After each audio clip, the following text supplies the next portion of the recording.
Well, Is it recording now? Yeah. Nice to meet you guys. How's the tour gone so far then? Yeah, not bad. It's we're pretty knackered to be honest by this stage, but yeah, no, the turnout's been pretty good each night, and like Discarnating Flesh God are really ripping it up. Yeah. We're having a blast with them, so yeah, generally pretty good. Yeah. Now, this is the second time you've toured the UK with Flesh God. Like, how do you feel, this tour compares to the one you did with was it 2010, the Mafia UK tour? Oh, that one we didn't actually play. That was our vocalist Josh was on that tour, managing it. So I just personally, I saw it like Bloodshot Dawn all ornaments. Oh, that was that's essentially, this tour was supposed to happen back when they released Mafia, but that tour ended up not happening because at that point Flesh God started getting in talks with Nuclear Blast and their label signing, all the contracts getting done in their album, they had to pull out from the tour just because they were so busy and sorting out all the label stuff. So this is essentially that tour but delayed, so now for the album rather than the Mafia EP. Alright. I think I've just learned my lesson then. Now to trust the internet for questions.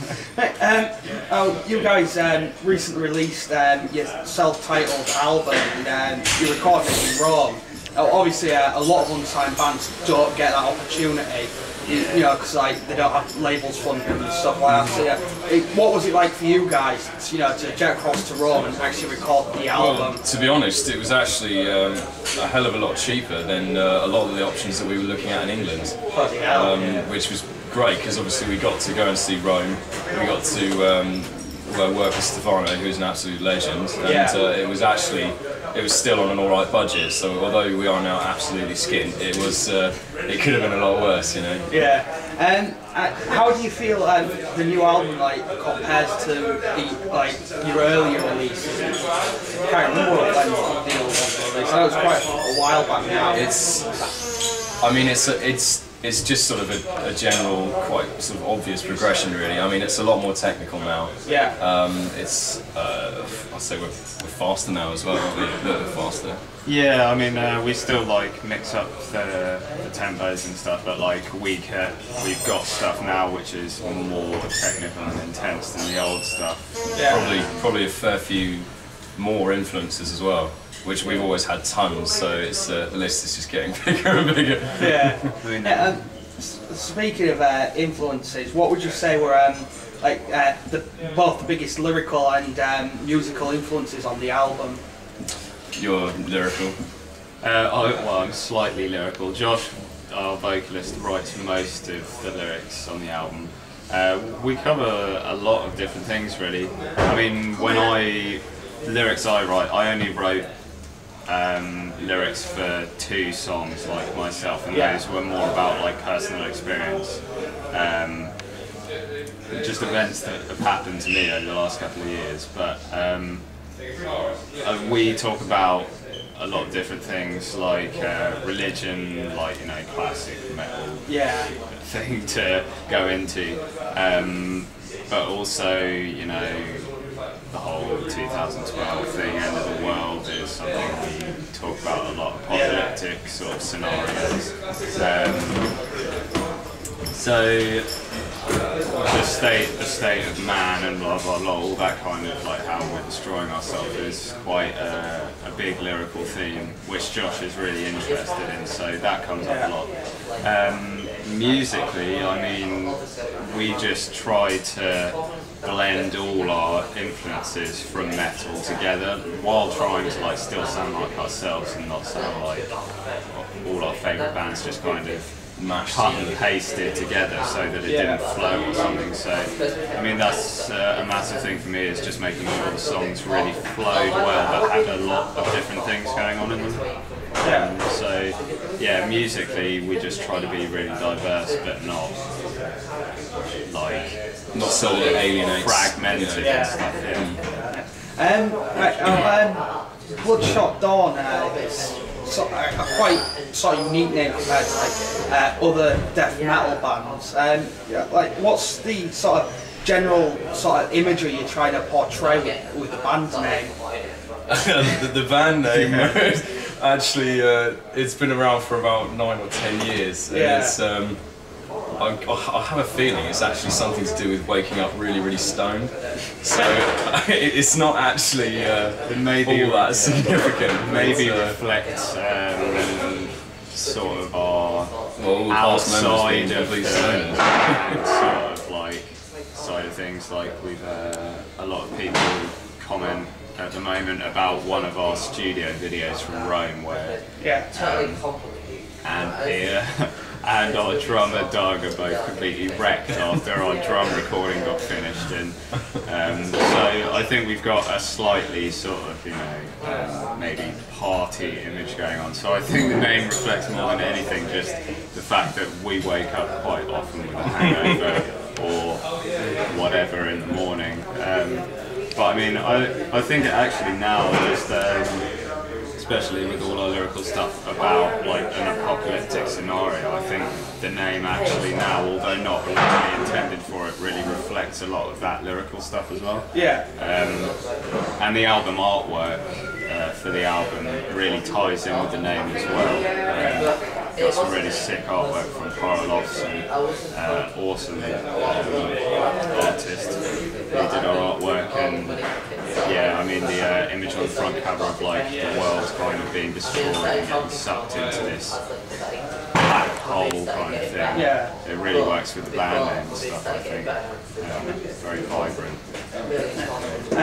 What would you say have like been your best and worst shows you've played so far as a band?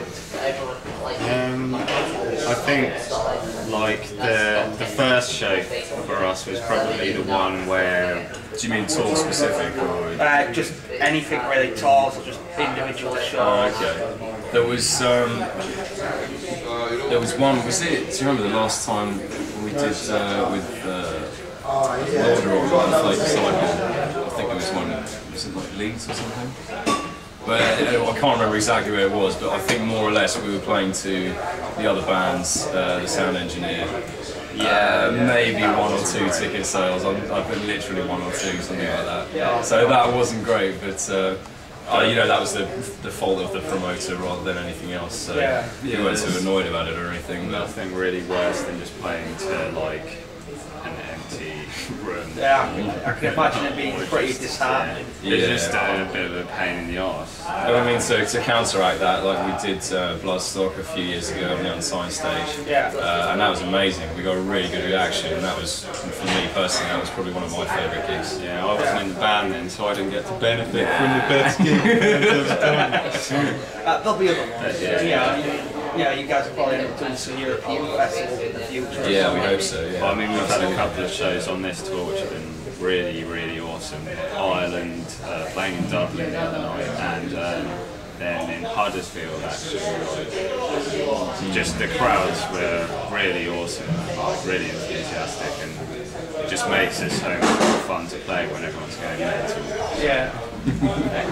Now this is a bit of a weird question as I read it. Normally I just sort of ignore these types of questions, you know, just throw into the dustbin or whatever. Basically, the question is, in your upcoming video, will there be any topless shots of you guys covered in baby oil? Covered in baby oil? Especially you. Especially me. Yeah. Funny, I got a couple of requests from guys, I might add, for something along those lines, but it was absolutely freezing. It was about -6 when we shot the video, so I'm afraid to say there won't be any topless shots. Yeah, the guy who asked said the cuddle's no excuse either. Well, it definitely was. It was absolutely freezing. But, no, but you know, maybe if we'd known about it beforehand, if someone had suggested it, we might have put a bit more thought into it, and maybe next time. Alright, now how would you say the metal scene today compares to when you guys first started up? That's kind of a hard one, I guess. I mean, technically speaking, the band's been around for about 9 or 10 years, but it's only really in the last, I guess, 4, maybe 5 that it's sort of started to take more of a sort of defined shape. I don't really know. I mean, we managed to pick out some hot spots where we like to play. Like we always used to do a lot of gigs in Weymouth with various bands down there, and we've always played London, and they've always been very good. So yeah, I mean, it's not a dramatic change, I don't think. Yeah. I think there's just a lot more bands and sort of the genres that are most popular are changing. Like now you've got more of the gent scene coming out and stuff like that. Which I personally don't have a problem with gent music. But yeah, I mean the only problem with that genre for me really, but it's the same with most genres when it becomes popular, is just the fact that you'll get a massive wave of tons of these bands coming out trying to do it.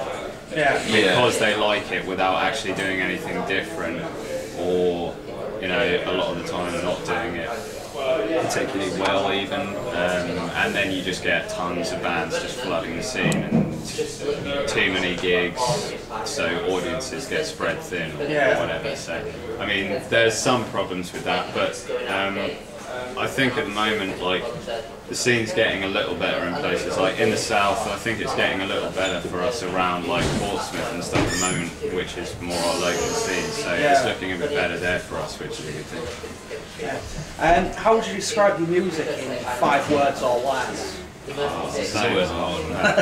I guess it's got to be something like brutal, melodic, catchy. Yeah, I mean diverse. Diverse. It would be like the main word I'd use. Diverse, extreme.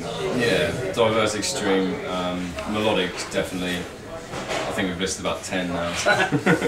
Well, my camera was keeping count over there. He's doing a good job. Last question now. Which bands would you like to tour with in the future? Oh man, so many that I would probably just go insane. Just sort of like pick your top 5 or top 3 or whatever really sort of, you know, would make it easier for you guys. Well, I mean, my favourite band would be Scar Symmetry, so touring with them would be absolutely amazing. And also I think our style of music would work really well with a band like Scar Symmetry, so I don't think that's too much of a like pipe dream, because it would actually work if it did happen, rather than picking someone on a completely different end of the scale to us who it wouldn't work with sort of musically. But yeah, I'd love to tour with them. Bands like Decapitated. Yeah, I mean, to be honest, I think we'd probably have a laugh just touring with anyone, as long as we got on with them and they were willing to have a good time as much as we were. So yeah, I mean, as long as no one's going to be a dickhead, I don't really mind, to be honest. Well, I suppose that's the most important thing when you go on tour with another band. You know, it's always the case that you're going to be able to get on with them. Absolutely. That's always going to be something that you just won't be able to tell until you get there. But luckily for us, everyone we've played with in the past, usually we've got on with them. I don't think we've really ever toured or played a string of gigs with a band that we didn't get on with. So. Yeah. Alright, thanks for that then guys, and good luck with the rest of the tour and the show tonight then. Cheers, thanks a lot. Cheers.